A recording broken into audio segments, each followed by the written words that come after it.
murakabaho abanyarwanda bavandimwe inshuti za radiyo televiziyo kabeho kanyarwanda one people one revolution.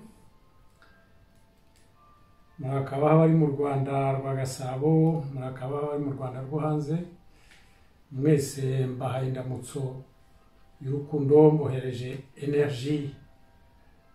positive energy from Belgium. Welcome. Uyu munsi icyo ngira ngo tuganireho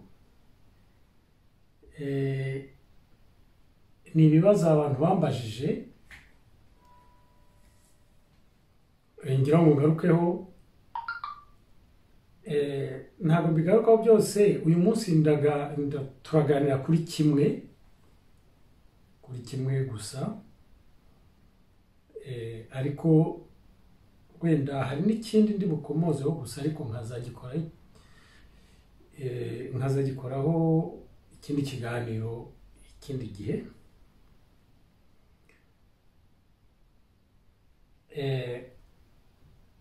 Icyo turi buganeho uyu munsi ni uko hari uwambajije kubera ikiganiro nakoze ubushize,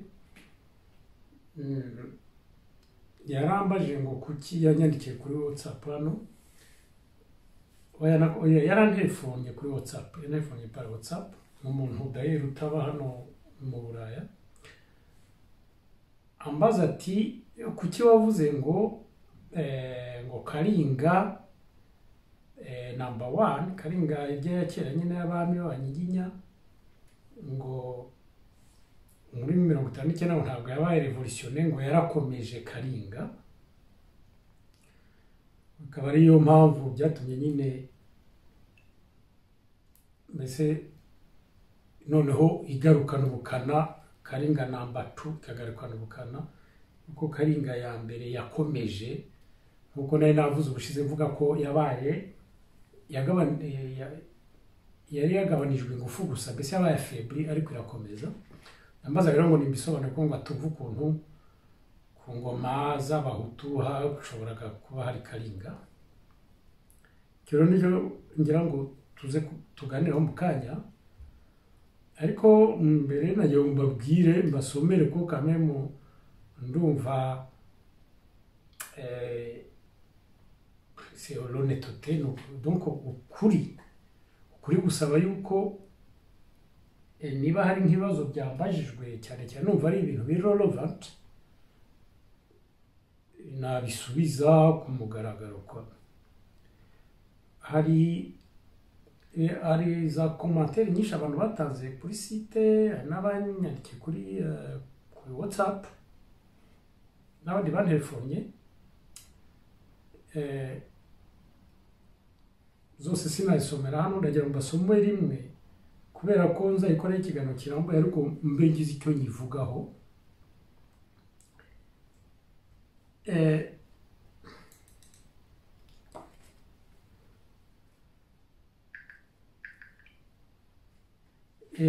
Wanyandikiye atya ati, nkunda ubusesenguzi bwawe, ariko nkubwije ukuri, ijambo abahutsi rimbya mu matwi, kandi ngushinja kuri umucurabwenge waryo. Urabyumva? Ati ubwo bwoko ko butabaho mu Kinyarwanda, kandi nayo dufite akaba yaradukomerekeje bihagije. Ati mufite nyungu ki mu kubiba further divisions,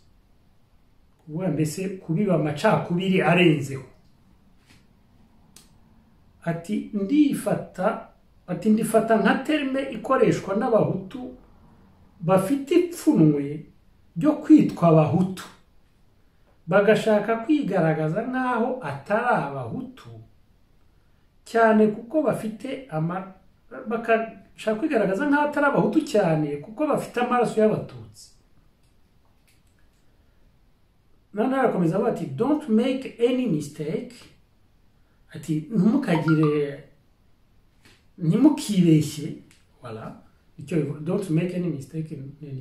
yashatse kuvuga ntimukibeshye iyo uri umuhutu uba uri umuhutu imbere ya RPF no kuvuga imbere y'inkotanyi ndetse na FARG cya kigega gifasha abantu bacitse ku icumu abatutsi ndetse na FARG ntigeze irihira abo wita abahutsi kabone niyo ababyeyi babo baba barishwe muri jenoside. Please stop izo divisions na prejudices muri Hutu community. Donc, please stop izo divisions na prejudices muri Hutu community. Ibya Kigana Nduga aho byagejeje abantu ndumva utabiyobewe. Nyine bavuga ngo hagarika ibyo byo gucamo ibice kominote y'abahutu kuko uzi deja yuko iby'abakiga n'abanyanduga aho byatugejeje. None hano nongera ati nta soni ngo amahane y'abakiga kweli kuko nyine hano aratanga ni ya blague navuze ari urugero nayo ntaze anecdote nabo nza kuvuga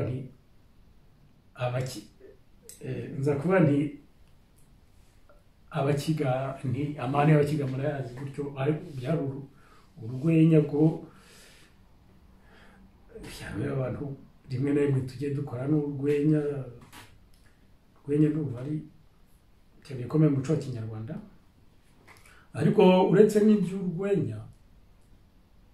uriya mahane nashaka kuvuga y'abakiga abakiga uko bagira amahane kuko ariko nashaka kuvuga amahane y'ikirevolutionneri yuko ari abantu mbese ndavuga kera ubu ngubu n'ibindi bintu sibyo ndi bujyemo ubundi abakiga dahere byagoye ingoma ya cyami murabizi gucengera mu rukiga ahitwa donc kubera ko abakiga nyine n'abantu batapfa kwemera donc n'abantu bagira amahane kwa batemera umuntu ubasumbuwa facilement ntibapfa kubyemera kwa nicyo nashaka kuvuga kandi ayo mahane nanjye ndayagira ndanayakunda nubwo nta umukiga abyumva najya mbwira n'uyu muntu yuko ntabwo ubuse abakiga nambashaka iki nambata mbashaka iki ngo deja data ari iwacu ni mutara w'ubuganza ariko data yakomokaga nyine mu bizarengeri b'abantu bimutse kera yari yarahimukiye kera ku ngoma ya cyane tuko nawe rero umukiga nyine uretse ko ngenda ari umukiga ko umuganza umunyamutara w'umuganza kuri ibi rero byahutsi ndateganya kuzakora ikiganiro nzita Hutsi Revolution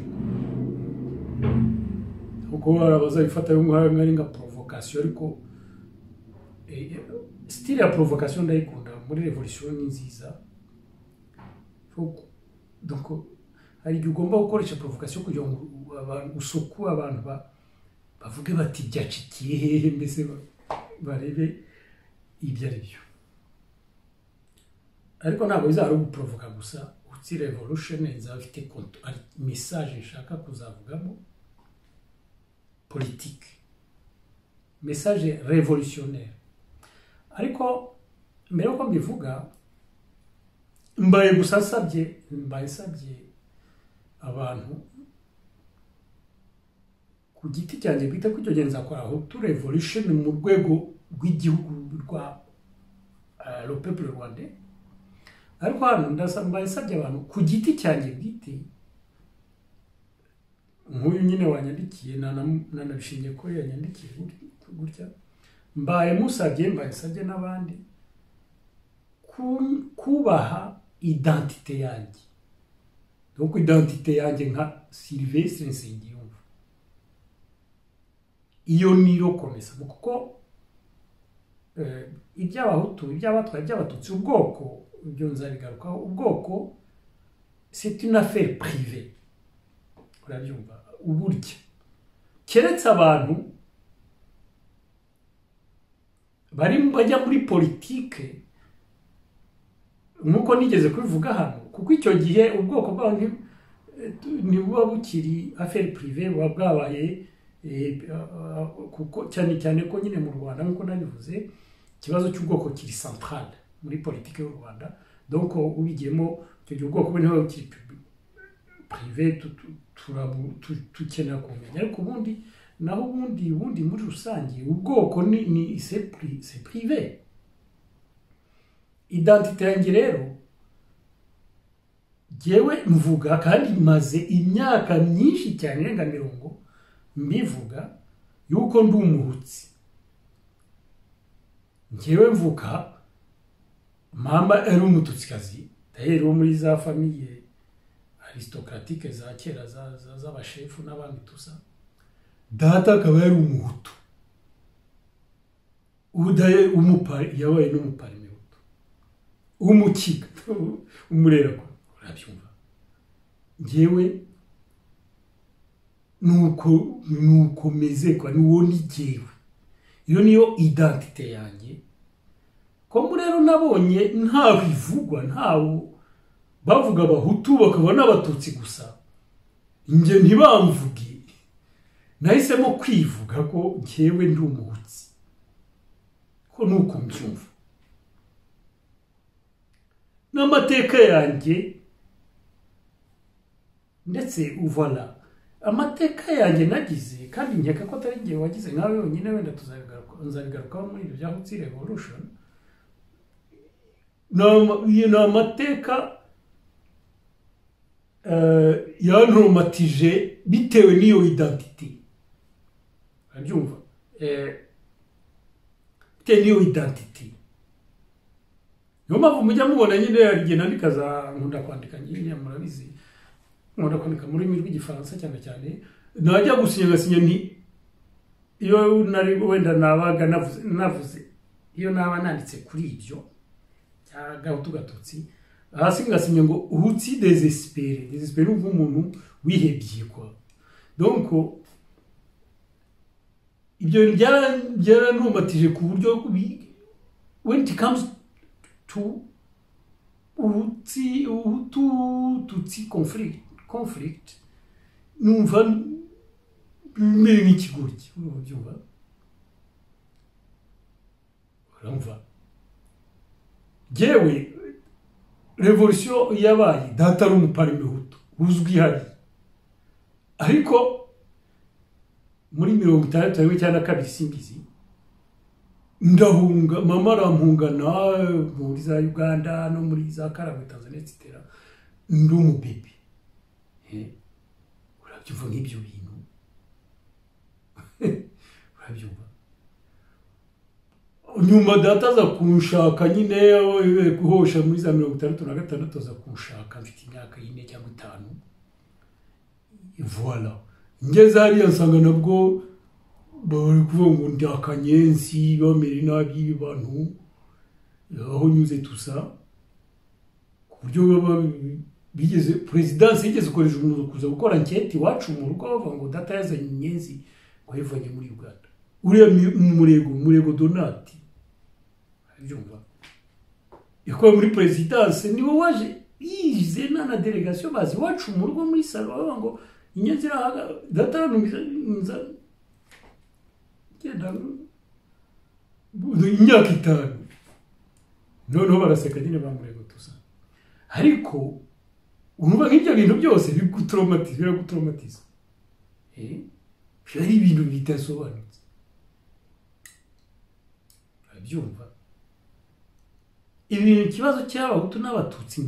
ngewe niyo mpamvu mbona njya nyivuga ngo ariko kuki ukunda kuvuga ibibazo by'abahutu n'abatutsi, uretse nuko nyine nibaza impamvu ngo ntibigomba kuvuga, kandi ari ikibazo kimaze kwica abantu barenze 3 miliyoni kuva u Rwanda kwinjira dans l'ère moderne. Ikibazo cy'abahutu n'abatutsi kimaze kwica abantu barenga 3 miliyoni n'igice, kandi icyo kibazo ngo tujye tuvuga ibindi ngo icyo cyo tutavuga, kandi c'est extraordinaire.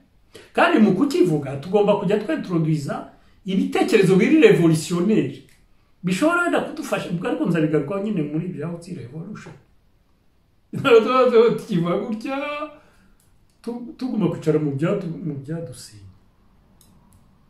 abyumva no rero ni byinshi mvuze by'amateka yanjye nyine ariko asa n'abandi mbaye nk'urundi rugero njyewe ndibuka nyari umwana data ari umuparmehutu nyine afite ibyo yakoragaho bya nyuma ya revolution nyine mu myaka ya za 60 n'ingahe ubwo nabyibuka niho nari mvuye nyine naratashye mfite ndi muto umwana cyane none bamuza aza kugira ikibazo nyine hari umututsi w'iwacu ariko ndabwo ko mine kandi utari umututsi usanzwe ntabwo yari umuntu w'inkomba shyushyu yari umututsi w'umwaristokrate wo muri regime ya kere ya Karinga urumva wasigaye hariya ubwo bara noneho uwo niwe yandikaga amarwa akanikira presidence arega data avuga ngo hari umuparmehutu ngo utarahira Kayibanda ngo urahira ry'umugabe ko data nyine yari umuntu ko yarabaye Bugande akiri muto azazi ibintu byo kudoda akajya dodora abashefu ngoma cyane ahakwa uwatekaga iwacu twara ry'umugabe watwaraga indorwa aramuhaka n'abandi iwacu babashefu akaba nimwo yivuriwe bamuha inka nyinshi taho nibo yarahiraga ko ariwe bamuhaye inka mu Kinyarwanda umunahiro wamuhaye noneho mutusakajya murega ibyo byatubye data bamutesha umurongo bamufunga amezi 9 bamufunze kabiri amezi 9 ubwo bamufunze nyine ngo ntago ari umuparmehutu mwiza abyumva ibyo doko bamufunze amezi 9 bwa mbere ibyo bamufungiye ibyumba muri prison umuprefe wariho prefecture yitwa Rugero Inyange nyine mukuru wa Mata Ngiro Matse waje gutegeka MRND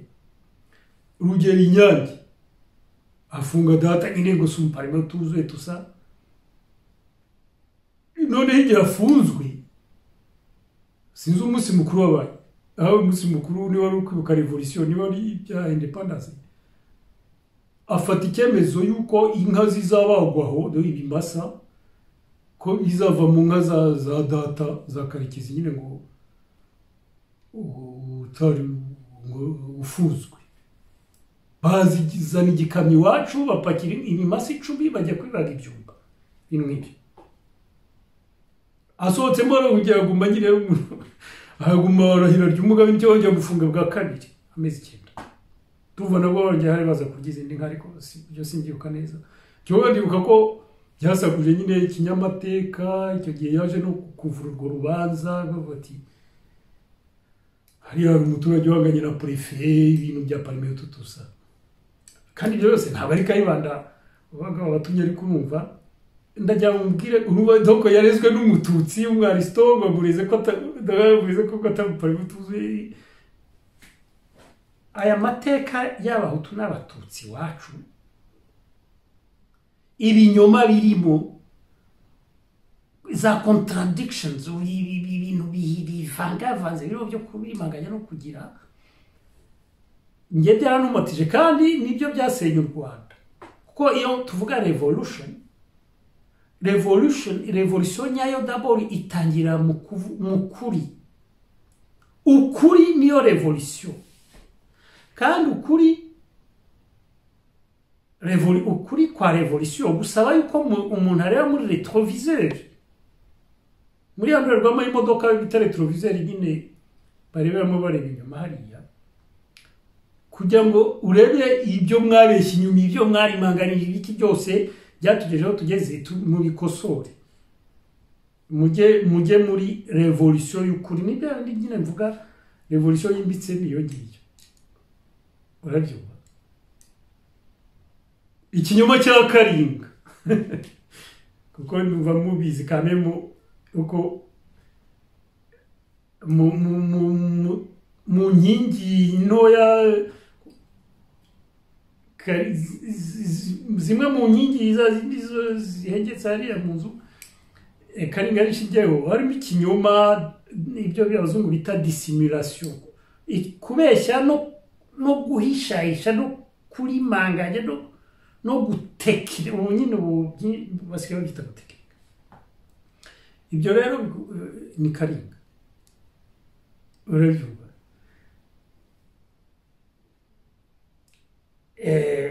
Nk'ibyo ntabwo byabaye revolution nyine araza kwigaruka mu kanya.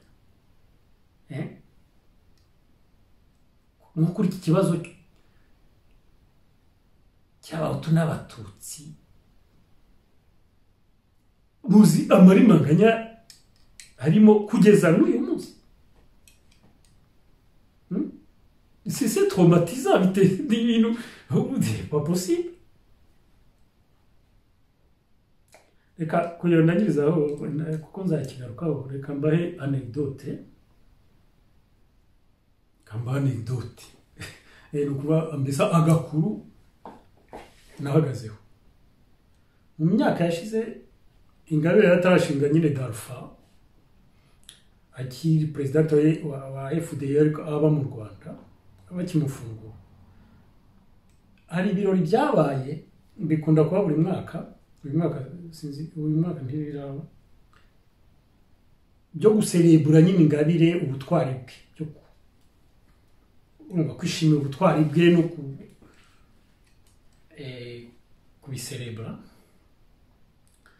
Byabereye ahantu muri Buruseli hariya, noneho njyayo bwari ubwa mbere narijyamo. Mbijyamo hari ibintu nyine bimara ijoro ryose, hari abantu bageze nko kuri 400. Noneho ko njyewe ndi umusociologue n'ukuri mbabarira nyine buri wese afite ibyo arimo. Donc njyewe ndi umusociologue, socio-économiste, donc sociologue. Donc ukuvuga ngo njyewe aho ndi hose mba nkanuye, kuko nyine sociologue ni umuntu ushinzwe kureba société fonctionna ibiki byose. Mba nkanuye na antenne zanjye ziri dressé comme ça zishinguye ndeba voilà. Noneho nareba ibintu nkahita mbishyira mu kayunguruzo nyine mbasanganywe ka grille d'analyse yo kwanaliza ibintu, gusesengura utuntu kugira ngo mbashe kubyumva mbo ibyo rubanda irimo. Ubwo rero nicaho, noneho nyine antenne zihita zizamuka gutya ntangira ko bavuga ngo FDI ni ishyaka ry'abahutu. Ry'abahutu rivuga kuri RDR ngo yavukiye mu mpuzabatu muri Congo, nayo yavukaga kuri MRN ya kera n'amashyaka y'abahutu tusa. Ibyo nibyo twarimo avuga. Noneho ndeba abantu babica baje kuri 400. Tawo observa ndareba. Noneho ndebye nawe si bantu. Kubera ko nabaye rero mu Rwanda nyuma nyine ku ngoma iyi Karinga number 2, nabaye n'imyaka 7 birazuye ndi umuyobozi y'iteramba hariya. Nabwo nabaga nkanuye mu bintu byatumye ntapfa harimo gukanura. Noneho icyo gihe nicaye muri ibyo, nibuka ko muri za assemblée nicaragamo i Kigali nawe no observaga ndeba kubungu nyine Kigali bitari kubeshya ni umujyi w'abatutsi. D'accord? Nabaga kuri n'ama FPR yaba amakwe yaba iki byose, akenshi urebye usanga urebye nyine bya bindi tuzi biranga abahutu n'abatutsi, morphology ko abantu basa. Wabonaga ko aho najyaga hose Kigali nabonaga mbese assemblée yose yabaga arimo, ubona ko ari assemblée y'abatutsi benshi n'abahutu bake bacyubonamo kwa ku mujyi wa Kigali umeze. Noneho ndebye muri ivyo bya FDI mbona nabyo ni kimwe. Nabonaga ndi kureba gutya, nkabona ari muri abo 400, nkabona ari nk'assemblée y'abatutsi benshi n'abahutu bake, kandi abahutu nabo abahutu nyine morphology comme bagaragara bari type, ukabona nabo babandi ubona bake, wenda abenshi yicaye n'umugore w'umututsikazi we cyangwa umukopine w'umututsikazi cyangwa imvange nyine nawe ututsuye dusa. nuko njye nayo urabyumva bivuga ngo ibi ngibi byo kwiba abantu abahutu bagira uti Hutsi revolution tuzayi nibya ninyavuga ko ngiye ntunga gato cyane no abantu bakareba cyangwa bakanga Hutsi revolution nzayigaruka uyu munsi rero reka wenda ndajya usubize kiriya kibazo cyambajijwe cyo kuvuga ngo kuki navuze ko Karinga Mutu ko yabayeho kwa murabyumva Karinga Mutu yuko yakomeje nyine itabaye revolutionnaire yuko Karinga number 1 itabaye revolutionnaire au sens twumva mo revolution nyine ko tuzi sociologie de révolution ko tuyizi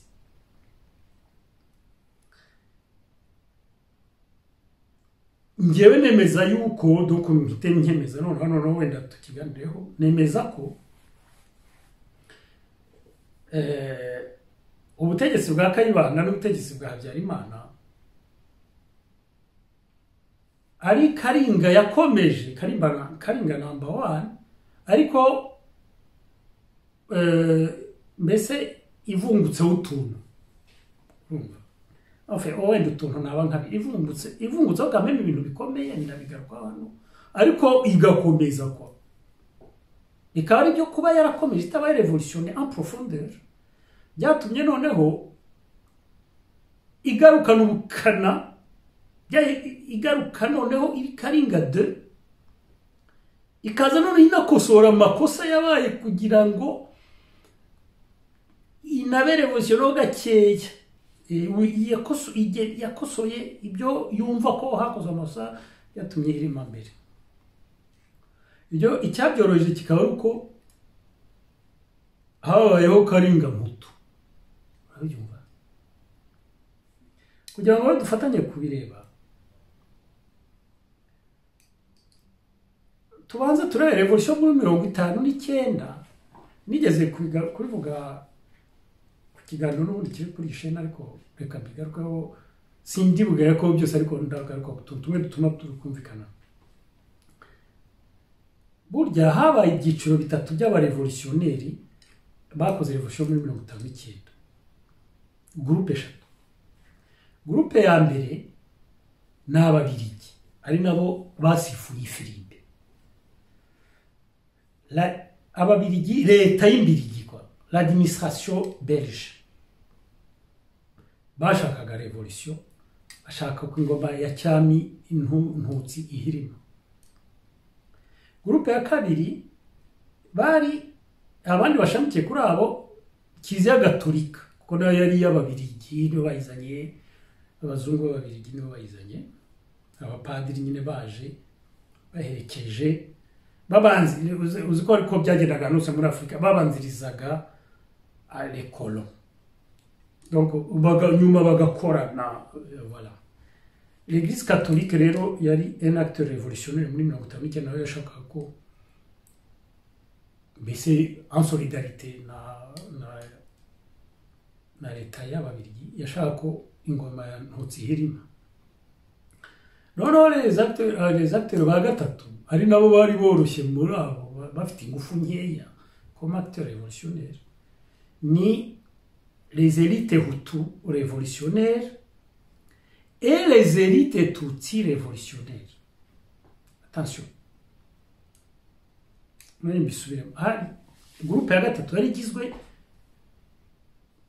na les élites Hutu bashaka impinduramatwara na des élites Tutsi. Yego ntibari benshi cyane ariko il y avait des élites Tutsi bashakaga impinduramatwara bashaka ko ubwami buhirimo iki kintu ndagira ngo gikoraho akantu ka parenthèse gatoya kugira ngo ntavaho nanakibagiwe ko c'est très important ubu muri cogitation révolutionnaire turimo muri iki gihe ibi nyine byo gushaka gukora revolution iri Karinga number 2 iyi revolutionna dufite des élites tutsi bashaka kwirevolutiona cyumva ndagiye byibutse dufite Kizito nubwo yapfuye gusa ariko aracyahari d'accord uti iyi leta nakarengane irenganya abahutu ikarenganya n'abatutsi cyane cyane abarescape iyi leta iyi karinga de igomba kuba revolutionnaire twari dufite niyo mugabo Gerard nubwo yapfuye ariko aracyahari dufite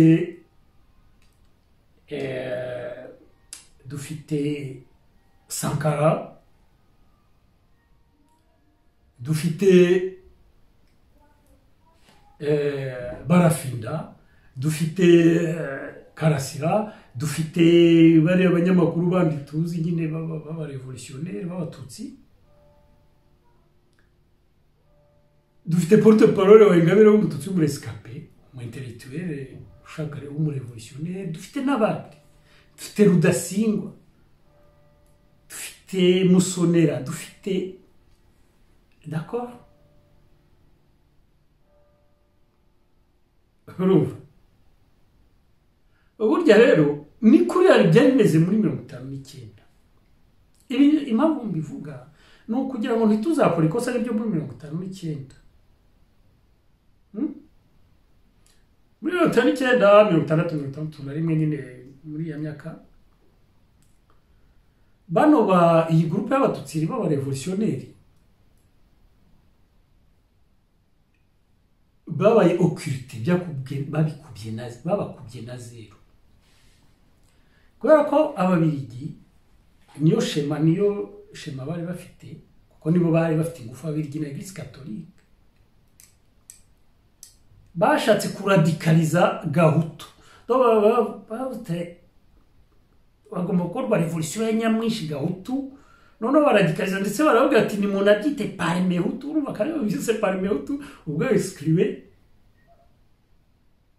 des élites tutsi révolutionnaires kandi ubone exclué la masse y'abatutsi bari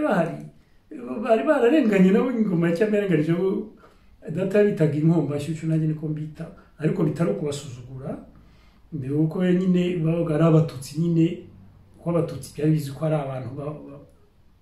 ari no bwoko bw'abatunzi nyine muri division du travail bari les éleveurs noneho abo batutsi bakenye badafite inka bakabita inkomba shyushyu donc ababirigi kubera intérêt zabo bashatse kuradikaliza revolution bayigira gahutu noneho abo parmi hutu nabo niba ari umutego wabwemo cyangwa se niba nta choice bari bafite nta kundi bari kubigira babijyana gutyo ibyo rero biri mu makosa akomeye cyane revolution muri 59 yakoze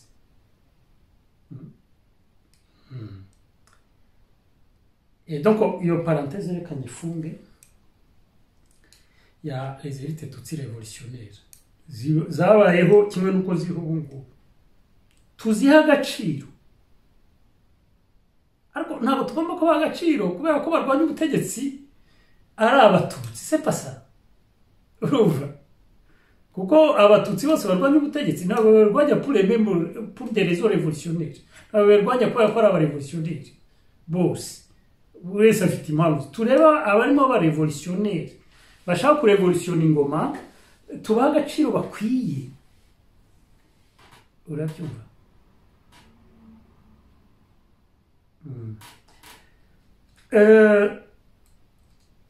alors voilà donc il y a le groupe ya gatatu nyine ya icyiciro cya gatatu cy'abarevolutionnaire muri 59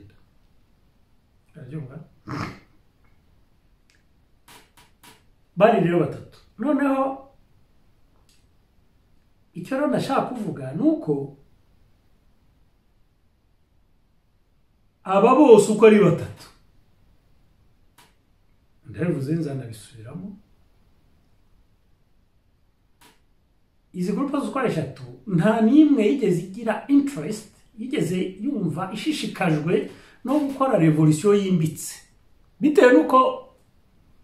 bose uko bari bateye ko byari bimeze ababirigi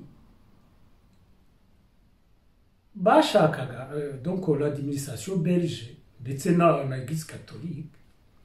bashakaga kuvanaho ingoma, donc icyo bita ingoma regime, iriya regime y'ubwami, ingoma ya cyami regime. Ko regime ngewe nyiha ibice bibiri biba bigize, donc za système zigira, ngewe mfata le système, il y a un système politique akaba na système social. Urumva amatwara kuvuga donc uburyo igihugu gitwawe, système politique, uburyo gitegetswe, ingabo, l'administration politique, l'administration, la diplomatie, uburyo kibanye n'amahanga, ibintu nk'ibyo niyo système politique. No uburyo abenegihugu bitwaye, uburyo abenegihugu bitwaye ni uburyo, ni umuco, uburyo umuco wabo, uburyo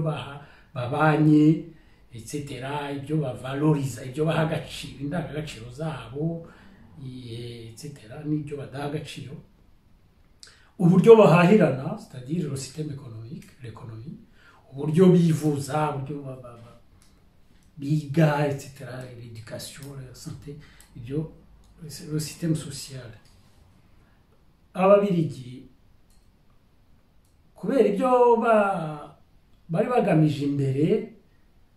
bashaka gutanga ubwigenge ariko donc kudekoloniza, ariko noneho bakaneokoloniza. Nuvuga ngo ibyo nzabigarukaho mu kiganiro wenda tuzakora cya geopolitique. Bashaka kuvanaho colonisation ariko bakaguma hariya ubutegetsi bugiyeho, bakaguma kubukontorora bari inyuma, nibyo byitwa néocolonialisation, néocolonialisme. Donc bashaka guhindura système politique,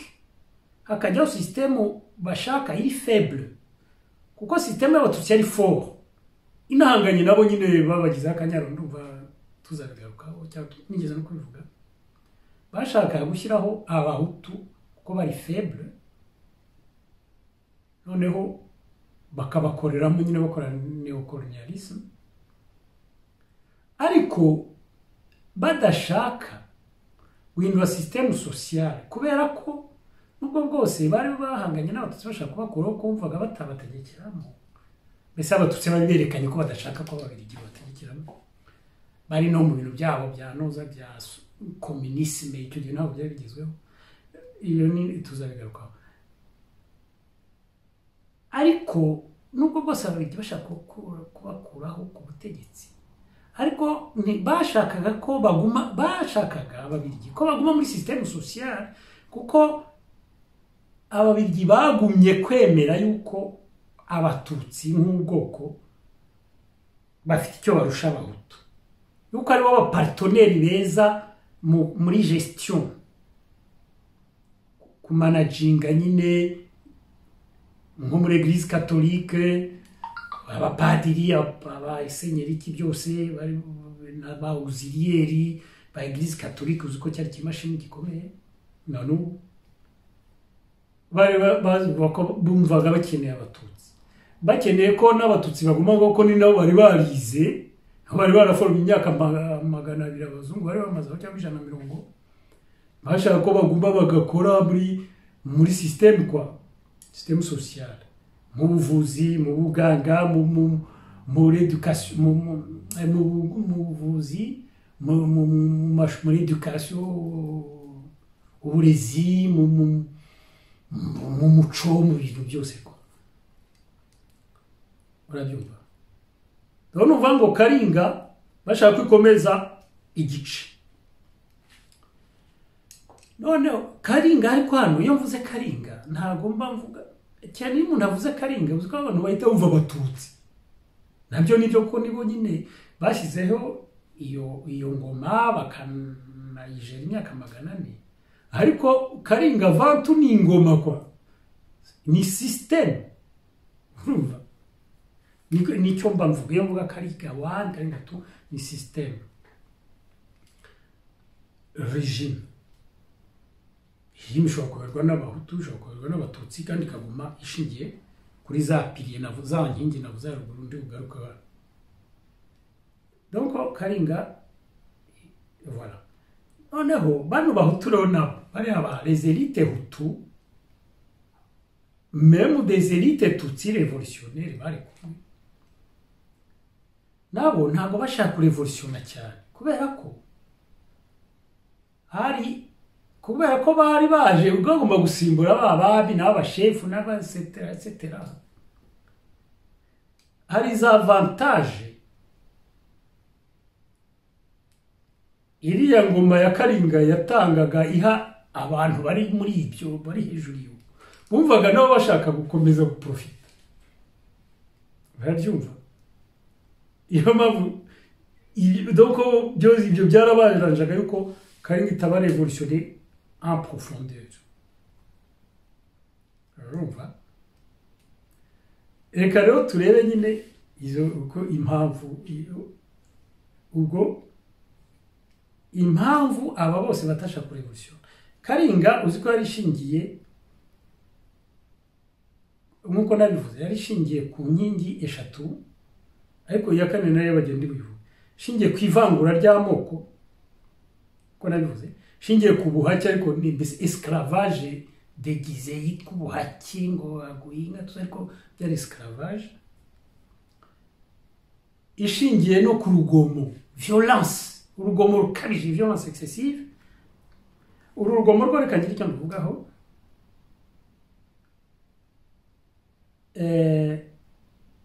ibi by'ivangura ry'amoko abazungu basanze bihari ndumva atari bivuze gusa kuko n'ubu n'abantu benshi barabivuye ko abazungu aba bahakana iby'ubwoko yuko ariko bavuga yuko ngo byaje nyuma n'iki ko habaje iby'abazigaba n'ibiki byo nzagarukaho bose bemeza kamemu yuko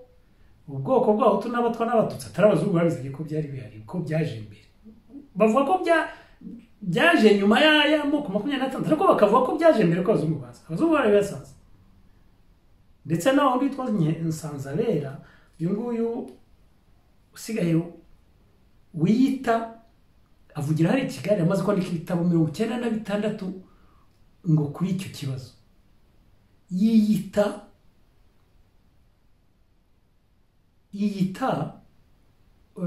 umujyanama w'ingoma intiti y'umujyanama w'ingoma akabyita kuri televiziyo yitwa Intsinzi TV nayo yo mu kazu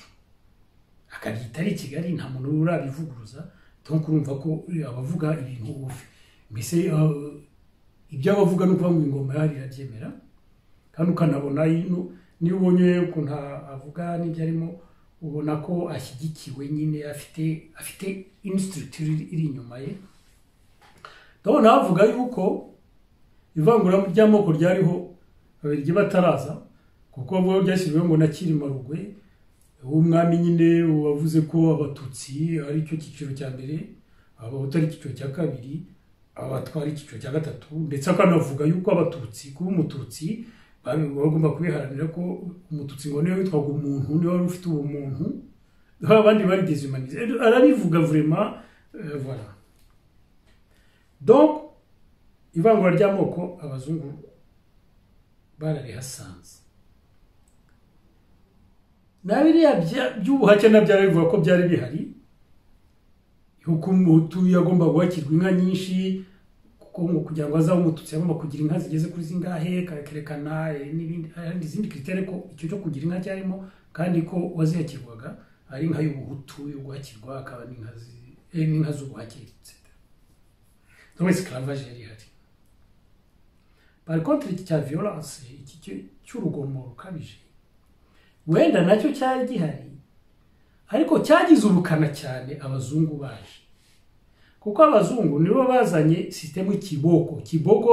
nta nubwo ari Kinyarwanda ari ibintu byo muri Ingara bari bavanye muri Kongo aho bakubitaga abanyekongo kandi bya Leopold navuze ubushize ni nabo bazanye uburetwa ibyo guhingira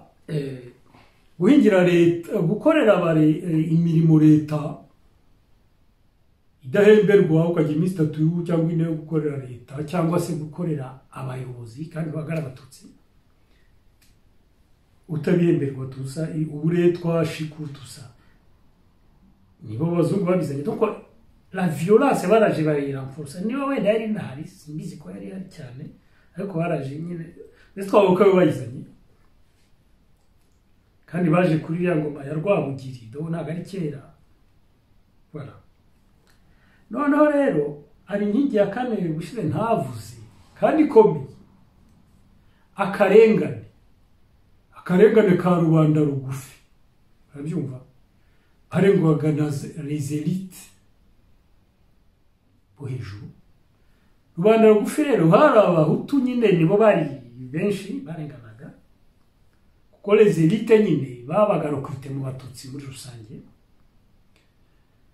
ariko abatutsi bose ntibareze élites hari donc muri rubanda rugufi hari n'abatutsi y'inkomba nshyushyu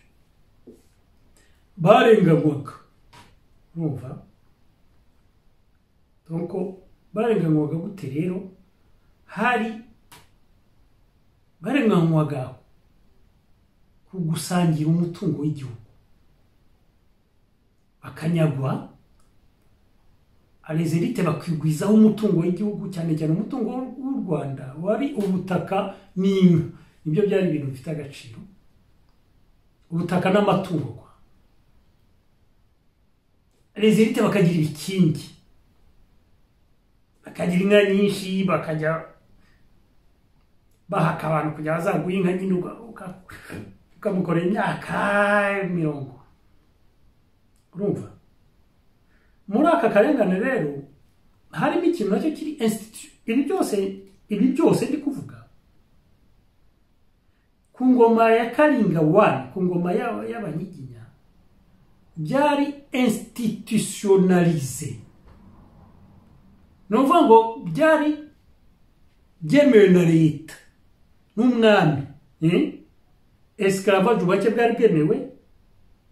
violence yari yemewe ku mwami n'ababirigi nyine ko uziko bategekaga hamwe ababirigi baze donc byashiku uburetwa tusa ikiboko byari byemewe ari byemewe n'amategeko byemewe na leta violence institutionnelle. Noneho akarengane nako kemewe umwami agaba kandi yagabiraga nyine yagabiraga muri façon des élites akagaba akanyaga akagira gutindoka n'abashefu bakagaba bakanyaga yari byemewe. Ikindi kintu rero cyarimo kinacyo kiri institutionnel yagiye mvuge gikomeye cyane ni humiliation abyumva kwandagaza abantu ba rubanda rugufi isina kubandagaza uko basha igihe cyose ushakiye doko humiliation ni akanyaro agasuzuguro akanyaro agakunyo agasomborozo abyumva kwishongora kudezumaniza umuntu kumukuba na zero kumugira gute ibi nabyo byari institutionnalisé byemewe urumva. Aha rero kugira turebe niba Karinga Mutu uko yari imeze par rapport y'ibi byose ko byagenze. Icyambere ibi byose byabaye revolutionné ariko igice no kuvuga ngo byose ntibyongeye kuba cyo nicyo kamemo revolution yakoze ntibyongeye kuba institutionnalisé ntibyongeye kuba ibintu byemewe na leta byemewe n'abayobozi byemewe ndavuga mu mategeko. Constitution yashyizweho na Republika yavuga ko ibi byose bikuyeho ko abaturage batagomba kongera ko ubuhake buvuyeho ko ishiku ivuyeho ikiboko tusa yuko ivangura ry'amoko rivuyeho yuko n'akarengane rubanda rugufi kavuye ko rubanda rugufi igize ubwisanzure institutionnellement. Ariko nkuko navuze yuko nkuko nyine navuze ko système social itabaye revolutionné ubwo ibyo ni mu mategeko ni muri système politique mu amategeko ariko mu buzima busanzwe byagumyeho gake, byagumyeho byaragabanije umurego. Dore nibyo navuze ko byabaye Karinga yabaye afebli. Karinga yagumyeho, ivangura ry'amoko ryagumyeho mu buzima busanzwe. Abatutsi reka wenda mbe mbaretse kuko abatutsi burya ni ka spéciale, ariko abatwa bagumye kuvangurwa, baguma gufatwa comme de la merde. Vraiment mumbare gukoresha iryo jambo shit, donc bafata bakanabita amazina nyine iyo bashaka kuvuga yuko usa n'abavangura, asa n'abatwa. Iyo wavugaga wenda ikijambo cya guromo ibigambo bitameshe, ngo ibyo ni imvugo ya gitwa, byemewe kwa ukabona bivuga hari n'umutwe cyangwa ngaho byemewe, ntubafungwa etc. Amabati bakavuga ngo amabati ngo bakabita ngo nabasigaje nyuma n'amateka. Amabati bakayabemerera nyuma ntibayabahe abatwa bakagezwa ari mbati y'amabati bimeze bite. Donc ivangura ry'amoko ryagumyeho, abyumva mu buzima busanzwe. No ku batutsi byariho frustration cyane cyane ku batutsi. Ivangura ry'amoko ku batutsi naryo ryagumyeho ku batutsi b'inkomba nshyushyu ba rubanda rugufi, abyumva ryagumyeho. Kaba bamubona bagatutsi ukamukubita ntuhanwe cyane cyangwa ntuhanwe ditu, mbese bisaba ibintu nk'ibyo, ukamwita inzoka ukagira bati attention kuri abatutsi b'Rwanda gufuko ibyo ndaza kwigaruka. Niyo mpamvu navuze ko ikibazo cy'abatutsi c'est complexe. Ubuhake bwagumyeho, urabyumva ubuhake bwagumyeho kuko urebye nk'abantu b'abakozi babaho kwa benshi nyine babaga abahutu n'abatutsi b'inkomba nshyushyu. Les élites iyo bakoreshaga abantu, ubyibuke ibyo byose byaba ari guhingisha abitaga abapagasi, byari kubakisha ababuyi, abayaya, ibiki byose muri ukuntu bafatwaga. Cyakabemo turebane mu maso tubyibuke. Wewe umuhutu yo gufite umubuyi wawe n'umuyaya wabatretaga nako ubwo esclavage. Ko esclavage navuze ko nukuba umuntu akora ntahebwe cyangwa se agahembwa ibitajyanye n'ibyo yakoze. Ese ababoyi n'abayaya n'abapagasi bahembwaga ibingana n'ibyo babaga bakoze? Kira mu gaciro ntabwo ari byo. Les élites hutu et les élites tutsi bagumye hariya batahunze, bagumye kwesclavagiza rubanda rugufi. Ntabwo byari nka mbere ariko byagumyeho. Iyo avantage ya Karinga abatutsi bari bafite mbere, bano bahutu na les élites hutu et les élites tutsi révolutionnaires n'abatari révolutionnaire bagumye hariya, bagumye kuyiprofita bayexersa ku bahutu bene wabo no ku batutsi mu bashyushyu komava. Ariko kenshi bidafite ubukana bwa mbere, bitari institutionnel, ariko biri muri système social ibyo twakuriye. Abyumva. Violence yagumyeho, mbese iteme n'amategeko, ariko byo gukubita byariho. Nko gukubita abajura par exemple, ibingi bituske tubona bakwita umuntu we igitoki tugasakuza, byahoze hose mu Rwanda. Kongera bamenya écoutez na ivuka mu mutareko naje kuzenguruka kubera ibyo nagiye nkora aho nize mu Rwanda hose nazi inyuma mu munyamakuru umunyapolitiki nta hantu hamwe mu Rwanda ntazi umujura iyo yibaga niyo yaba yibye ikigage habaye n'isoko baramukubitaga agakizwa yashobora gukizwa wenda n'umuntu wanyuze bafite icyo bapfana agasaba imbabazi tusa ariko ntabwo rwumese bakongera babona bakubitaga bati uwo muko mumukubita bati n'umujura ati okay akikomereza kubera ko ikiboko mbese gukubita bya muri Karinga ya mbere byari biri muri imaginaire ko byemewe muri societe cyagumyeho kubera ko nta revolution yimbitse yabaye ibyo byose babikestione nta maturation revolutionnaire yabayeho ibintu bavuga bati izi bintu Karinga ari shingiyeho reka tubi ahubwo barabiprofise samuha ukubita umubayi wawe iyo wasanga yagavuye reflex ya mbere wagiraga no kumukubita ndabeshya umuyaya iyo wasanga yatamyiye umukozi ikintu cya mbere yawo mukubita gukubita byemewe nkaho byemewe kwa urumva wanda rugufi umupagasi wayo wazaga mu kivi ukabona ntiyakirangije cyangwa se ngo amafaranga amuhaye ngo ntiyakoze ibivi tusaba no gukubita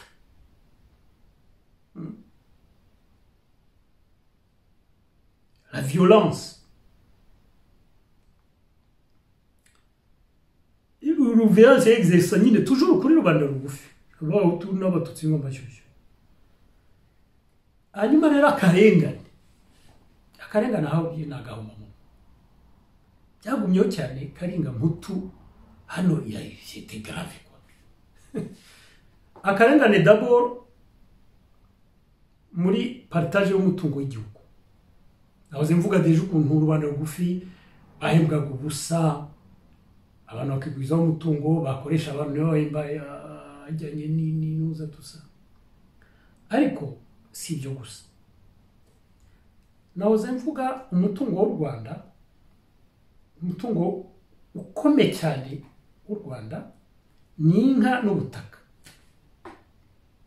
ku ngoma ya Cyami Karinga number 1 kubyerekeye ubutaka hari ibikingi abantu b'abashefu n'abaki byose bafite ibisambu bakarajya bikabyabo batojya kabura bahinga bicika bya bikabya amahembe nyine bya bikamwe ubusa donc ari ibisambu ibikingi burya byari ibisambu de prestige kurusha ko byari ibisambu de production urumva zibijyana umusaruro byari ibisambu byo kwiyemera prestige ibikingi rero byagumyeho ku buryo grave no bihakana ngenge reba aho humiza gato wibuke tuvuge umuntu tujya kungana cyangwa muto kuri nge gato cyangwa unsumba ku ngoma ya Kayibanda no ngoma ya Habyarimana umbwire umuparime utunumwe duhere ku ngoma ya Kayibanda nyine bya parime tugikomeye umuparime utunumuzi wayi utari ufite igikingi nibura kimwe ndetse bo gafite ibirenze kimwe ndabeshya nubihakana rero urabuzanya amahane kuko biratuma nkohereza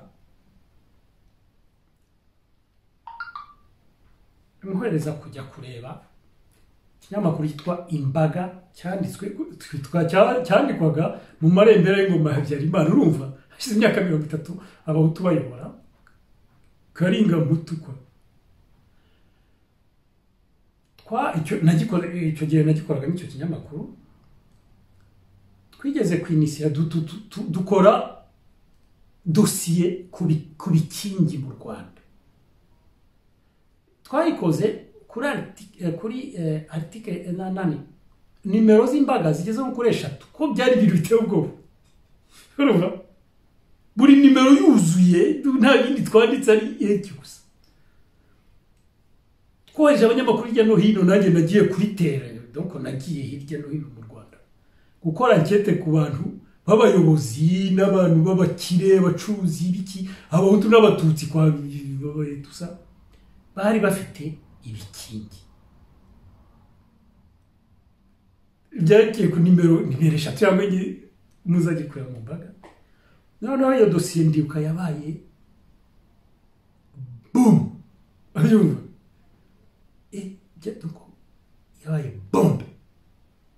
bombe soci bombe politique bombe société bavumbura abaturage bavumbura ko abahutu nyuma y'imyaka 30 bakoze revolution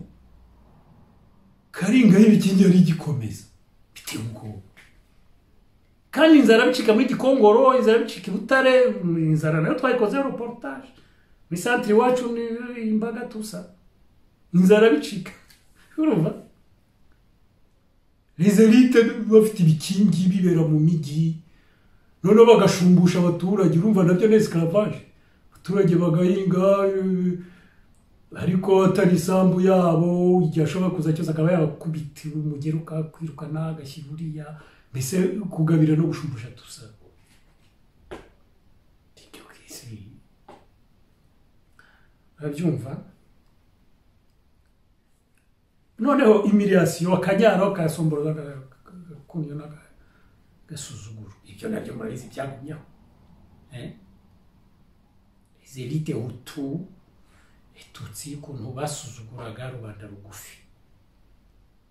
reka nonge nta urugero rw'ababoyi n'abayaye nta nge naciye mu Cameroon nabaye muri Kenya umwaka umwe nabaye no muri Uganda igihe gito amezi ngo ibyo bihugu bya Afrika nyine nabo bafite ababoyi n'iki sinigeze mbona ahantu batreta ababoyi n'abaya comme dans la merde nko mu Rwanda kandi abo baboyi bagara abahutu natwe tukora abahutu cyangwa ari abatutsi ariko babakene umuntu kuvugisha umuboyi ukamuvugisha nk'umuntu nk'ikimwihaze ukamureba nk'ikimwihaze ukagera byari bitego kandi byemewe urumva nta muntu uvuga ati tuwe nk'abashyitsi bawe niba uhamagaye bagenda bagicucuwe uhamagara nk'umuboyi wawe ibiro utabibanye genda kapfurumete ukamukubita nk'umwe ntihagire wenda hari nk'abashyitsi 30 ntihagire ukubwira atari ko ati uyu muboyi wawe uramukabiriza ashwita byari byemewe ko nawe ibiwe duko yabagakora uri wese etc abapagasi ko byaga bimeze ese ntabyo gusa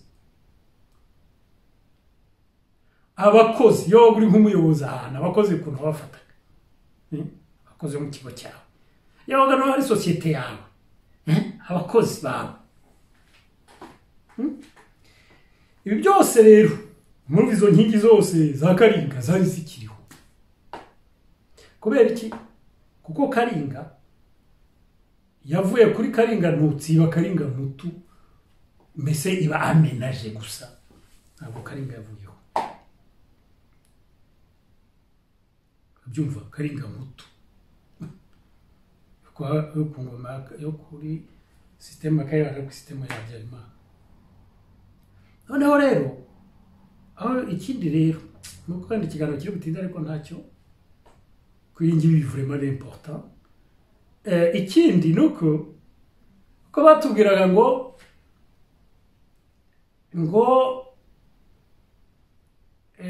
birukanye nyine abagashaka buhake babakuraho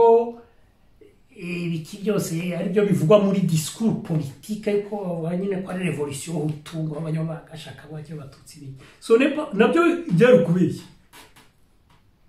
kuba birakaga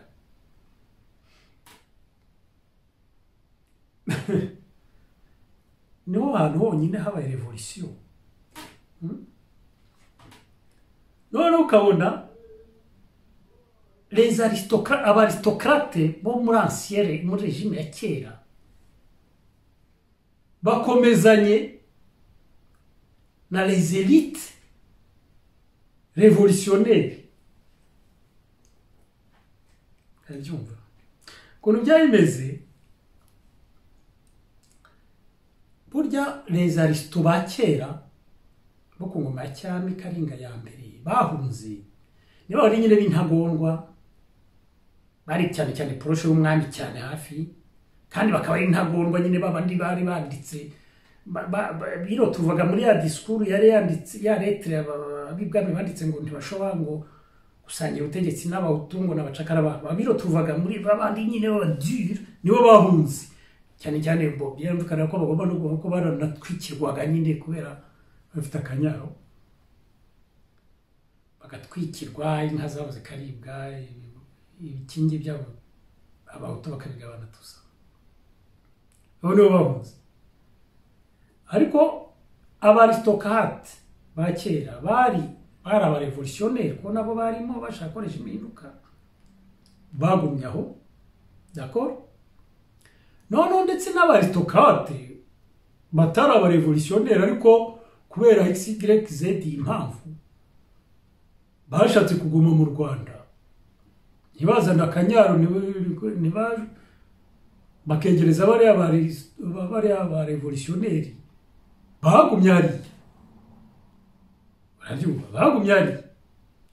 cyane cyane ko ababirigi bari babakeneye nyine ngo bagume bafeze tourner le système uko nabivuze le système social cyane cyane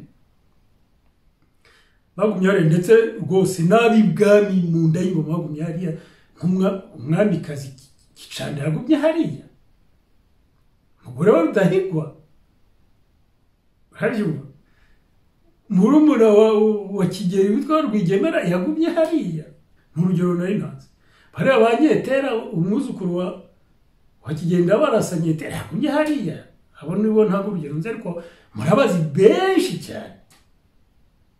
barabyumva Ruhashya uwo mubiru yagumye hariya ubwo ndi gutanga ingero nzi Ruhashya nzana mugarukaho muri iyi minsi ko hari ikiganiro cyamuruzuyeho kituma ndibwaribwa ariko voilà Ruhashya voilà yagumye hariya ndetse ajya no mu ngabo hejuru n'abandi benshi cyane bagumye hariya abaristo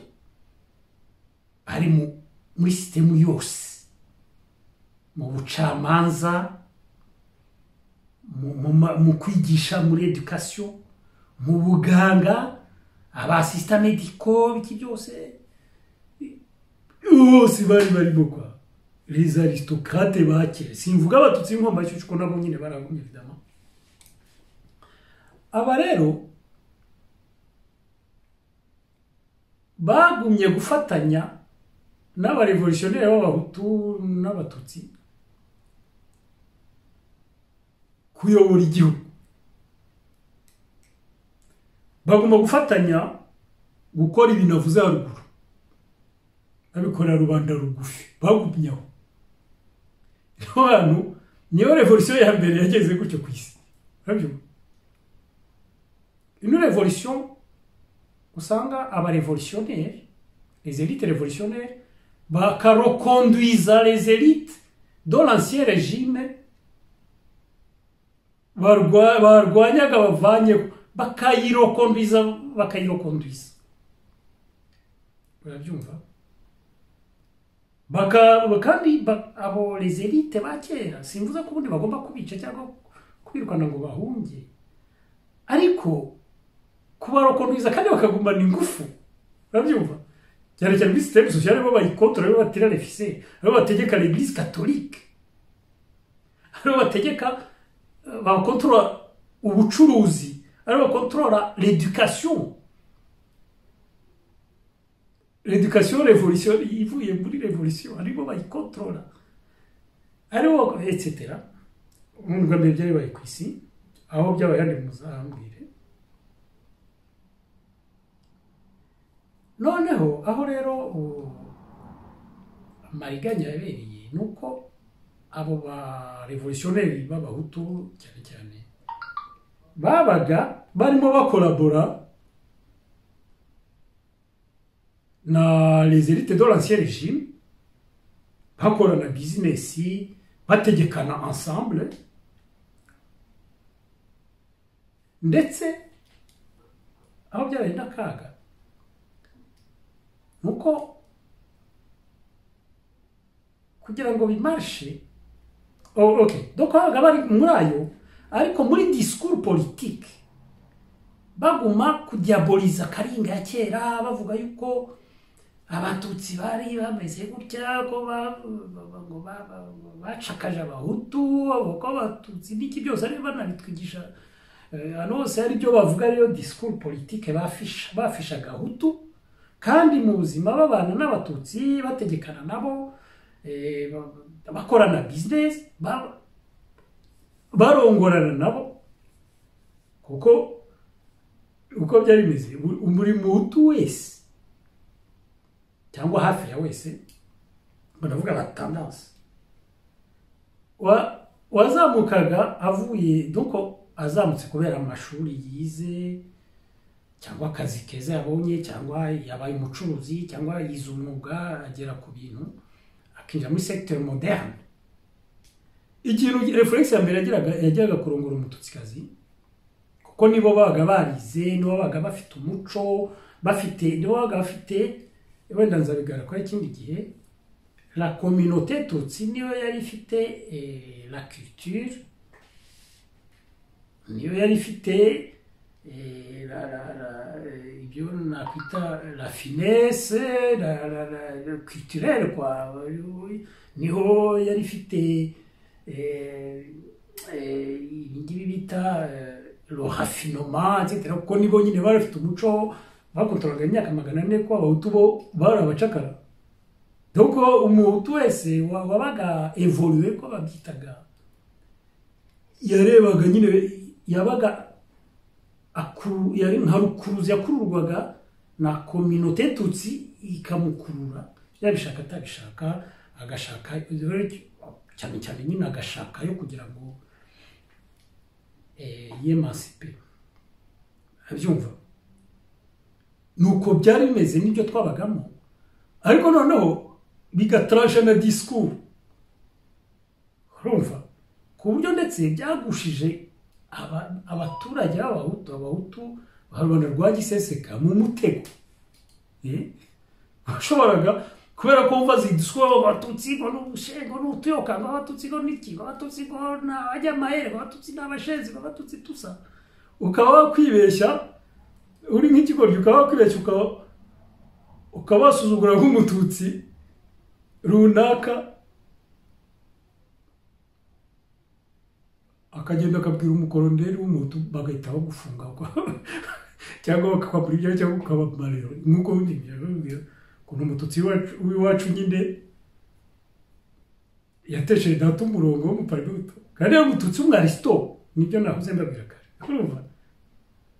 ukaba wagira ukaba wasuzugura kaje guhakwa kandi kaje guhakwa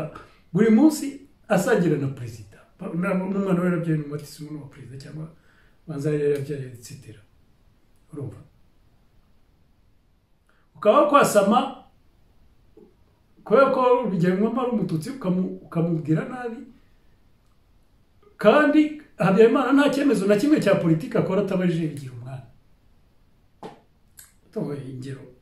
ni nyinshi cyane duva mu byibuka twabikuremo urumva Karinga Mputu yagumyeho. Donc Karinga Ntutsi yabaye Karinga Mputu Amélie. Donc bien sûr nkuko nabivuze quand même il faut donner à Karinga ce qui est à Karinga et quand même yari bya révolutionné cyane cyane ibintu institutionnel urumva ariko Karinga yagumyeho. Ibyo byose rero nibyo byatumye niho ngiye kurangiriza byoroheje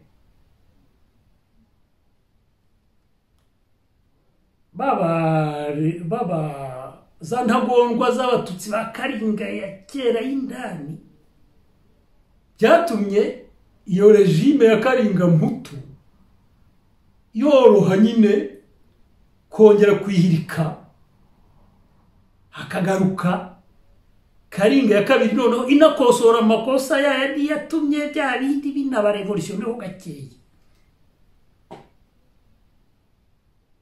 Akaba ibyo turimo ibyo turimo